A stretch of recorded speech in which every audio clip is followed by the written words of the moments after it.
اب جب دسترخوان بچھا دیا آپ نے، اب اس کے اوپر برتن رکھنے کی باری آتی ہے.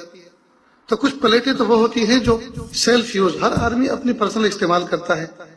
دسترخوان پہ جتنے افراد ہوتے ہیں اس کے حساب سے پیالی اور چھوٹی چھوٹی پلیٹیں ہوں تاکہ آدمی پرسنل اپنے اس میں استعمال کرے. کسی کو کوئی بیماری ہوتی ہے، کسی کو کوئی تکلیف ہوتی ہے، کوئی کس طرح سے کھاتا ہے، تو بہت سے لوگوں کو گھن ہوتی ہے، دوسرے کے ساتھ کھانا ان کو اچھا نہیں لگتا. تو بہتر یہ ہے کہ آدمی اپنی اپنی پلیٹس اپنے سامنے رکھے. تو آج کل کیا ہے کہ باؤل، بڑے بڑے پیالوں کے اندر سالن، سبزی اور چاول وغیرہ نکال کے ڈھانک کر رکھ دیا جاتا ہے، چمچہ اس کے اوپر رکھ دیا جاتا ہے. خالی پلیٹیں، کٹوریاں سامنے ہوتی ہیں، آدمی اپنی بقدر ضرورت سالن لے. کئی مرتبہ دسترخوان چھوٹا ہوتا ہے اور چیزیں بہت سی بڑھ جاتی ہیں، آئٹم بڑھ جاتے ہیں. سالن بھی ہے چاول کے ساتھ، اور روٹی بھی ہے، روٹی کی مناسبت سے الگ سے سالن، ترکاری ہے، سبزی ہے. اس کے علاوہ کچھ سویٹ ڈش بھی ہوتی ہے، کچھ فروٹ بھی ہوتے ہیں، اور ساری کی ساری چیزیں ایک ساتھ رکھی بھی نہیں جاتی اور ساری چیزوں سے ابتدا بھی نہیں ہوتی.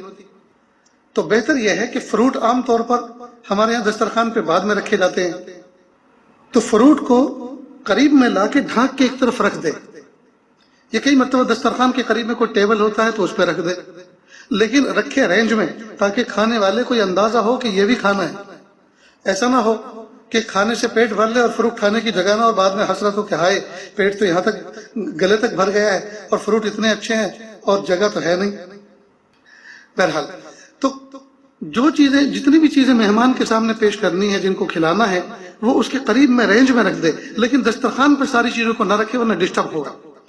تو جن چیزوں سے ابتدا کی جاتی ہے دسترخوان پہ ابتدا میں وہ چیزیں رکھیں، اور جب وہ مکمل کھا لیں، دیکھنے کے فارغ ہو گئے، اس کے بعد اب فروٹ رکھ دیں، سویٹ ڈش رکھ دیں، اور نمکین چیزوں کو ہٹا لیں. اس لیے کہ اب سالن جو رکھا ہوا ہے، چاول جو رکھے ہوئے ہیں، روٹی رکھے ہیں، یہ سب ہوا میں سوکھیں گے تو یہ سب ٹھنڈے ہوں گے. اس سے بہتر یہ ہے کہ گھر کے لوگ دوسرے منتظر ہیں کہ مہمان سے بچے گا تو پھر یہاں کھانا شروع کریں گے بچے، گھر کے افراد. تو اب اس ڈش کو، جو نمکین ڈش تھی، جو چاول سے متعلق تھی یا جو روٹی سے متعلق تھی، ان کو وہاں سے روانہ کریں، اس لیے کہ اب کوئی روٹی چاول کھانے والا نہیں ہے، اب فروٹ اور اب جو ہے سویٹ کی باری ہے. تو جتنی چیزیں مہمان کو کھلائی جانے والی ہوتی ہیں وہ ساری کی ساری چیزیں ایک دفعہ لا کے رکھ دینی چاہیے، یعنی اس کی نظر میں ہو. ضروری نہیں ہے کہ دسترخوان پہ بالکل ہو، تھوڑے سے کنارے پر ہو، کوئی حرج نہیں، تاکہ کھلے دھلے انداز سے دسترخوان پہ آدمی پلیٹیں کر سکے. کئی مرتبہ اتنے آئٹم بڑھا دیتے ہیں کہ جو جن پلیٹوں میں لے کر کھانا ہے اس کو دسترخوان پہ رکھنے کی جگہ ہی نہیں ہے، اس کو تو دسترخوان میں سے بیچ میں سے اٹھا کر ہاتھ میں لینا پڑتا ہے. تو یہ پھر اس میں تکلف ہے، اس میں ریاکاری اور دکھاوا آ جاتا ہے. ایسا نہ کریں. تو میں سمجھتا ہوں کہ دسترخوان سے متعلق یہ باتیں جو ہے پوری. ہاں ایک بات اور کہ دسترخوان پہ عام طور پر 4-5 مہمان ہوتے ہیں اور گلاس ہوتا ہے ایک. اب کئی مرتبہ کئی لوگوں کو ضرورت پڑتی ہے، تو بہتر یہ ہے کہ 4-5 لوگ ہیں تو 4-5 گلاس رکھ دیں، کیا حرج ہے، کوئی بڑی جگہ تو لیتے نہیں ہے گلاس. نیز دسترخوان پہ جب گلاس رکھے ہوئے ہوں تو پہلے سے پانی ان کے اندر انڈیل دے، یعنی پانی نکال کے رکھے، اس لیے کہ کئی دفعہ دھسکا لگتا ہے، لقمہ اٹک جاتا ہے، یا جو ہے کوئی پھندا لگ جاتا ہے کھاتے ہوئے.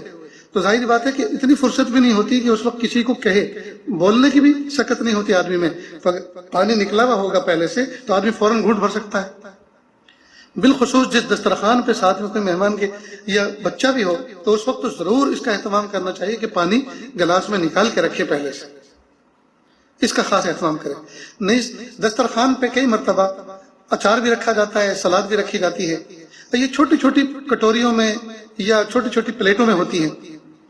تو اگر 4-5 آدمی ہیں تو پھر ایک پلیٹ میں یا ایک کٹوری میں سلاد اور اچار کافی نہیں ہوگا. 2 حصوں میں رکھیں تاکہ 2 آدمی کی رینج میں ایک کٹوری آ جائے اور دوسرے 2 آدمیوں کی رینج میں ایک کٹوری آ جائے، لمبا ہاتھ نہ کرنا پڑے.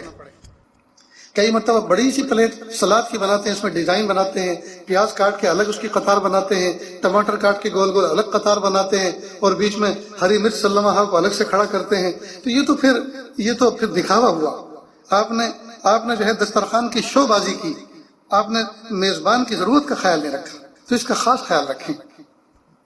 نیز جتنی کٹوریاں ہیں ہر ایک پر چمچ اسی حساب سے رکھے، اس لیے کہ چمچ ایسی چیز ہوتی ہے جو ہر آدمی اپنی چمچ خود استعمال کرتا ہے، دوسرے کے منہ کی نکلی ہوئی چمچ کو نکالنے میں اس کو کراہت ہوتی ہے. تو اس کا خاص خیال رکھیں.